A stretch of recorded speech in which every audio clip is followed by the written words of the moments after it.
అదే విధంగా మీ అందరి అభిమాన నాయకుడు, గొప్ప నటుడు, పున్నమి నాగు సినిమాలో నటనలో a commitment ఉండేనో Uyyalawada Narasimha Reddy cinema సందర్భంగా చేసిన నటనలో అదే కమిట్మెంట్.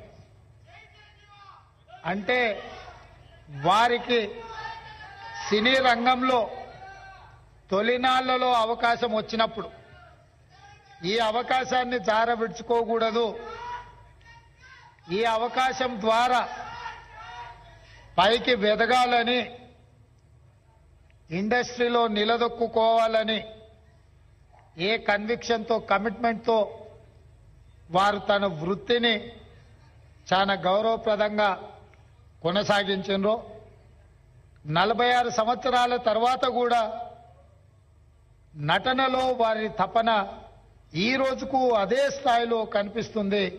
వారే మిత్రుడు చిరంజీవి గారు.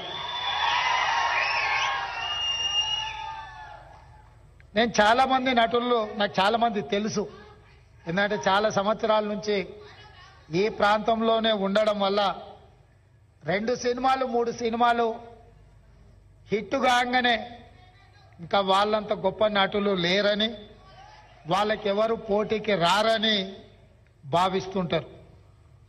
కానీ 150 పైచిలకు సినిమాలలో గొప్పగా రాణించి జాతీయ స్థాయిలో అంతర్జాతీయ స్థాయిలో గుర్తింపు పొందిన చిరంజీవి గారిలో ఈ రోజుకు ఆ కమిట్మెంట్ ఉంది. ఆ కమిట్మెంటే వారిని ఇంత గొప్పగా రాణించే అవకాశం కల్పించింది.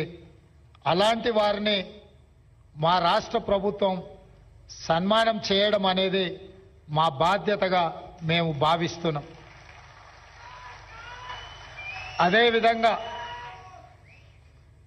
గ్రామీణ ప్రాంతాలలో మారుమూల పల్లెల్లో పెరిగి స్థానిక కళలు వృత్తిగా మార్చుకొని వాటినే ప్రదర్శిస్తూ అందులోనే తమ జీవితాన్ని గడిపిన పద్మశ్రీ అవార్డు గ్రహీతలు వేలు ఆనందచారి గారు, శ్రీ దాసరి కొండప్ప గారు, శ్రీమతి ఉమామహేశ్వరి గారు, గడ్డం సమ్మయ్య గారు, బంజారా కెతావత్ సోమ్లాల్ గారు,